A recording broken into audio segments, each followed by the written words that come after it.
in scenario number 3, we've got one favorable and one unfavorable condition. So if I've got an exothermic process where I'm releasing energy, but I'm losing some of my chaos. And I'll go back to my example with water. Here's liquid water turning into solid water by releasing energy. I mean, if ice wants to freeze, it has to get rid of some of its energy. If water wants to become ice, if water wants to freeze. So I would be losing some of my chaos going from liquid to solid, but I would also be releasing energy. So I have a favorable delta H and an unfavorable delta S. All right, how's that work out math proof-wise? Girls have true sensitivity, guys have no true sensitivity. Delta H we said was a negative value, minus T, T is always positive, and in this case delta S was a negative number. Positive times negative, well that's negative.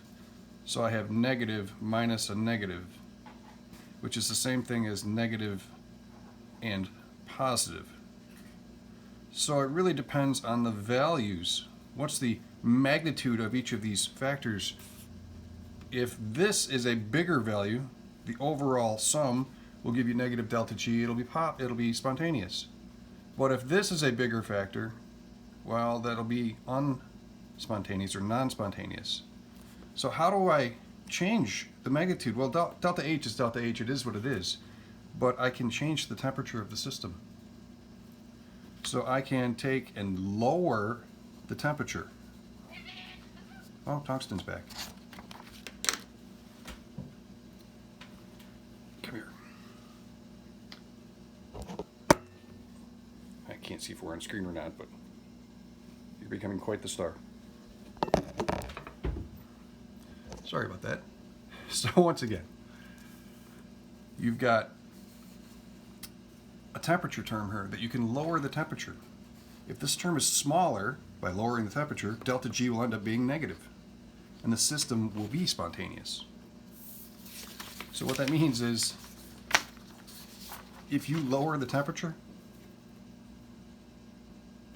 delta H wins. The water will freeze spontaneously. You'll have a negative sum, negative delta G, which means the system is spontaneous. The reaction is spontaneous. Delta H is a driving force because it was favorable.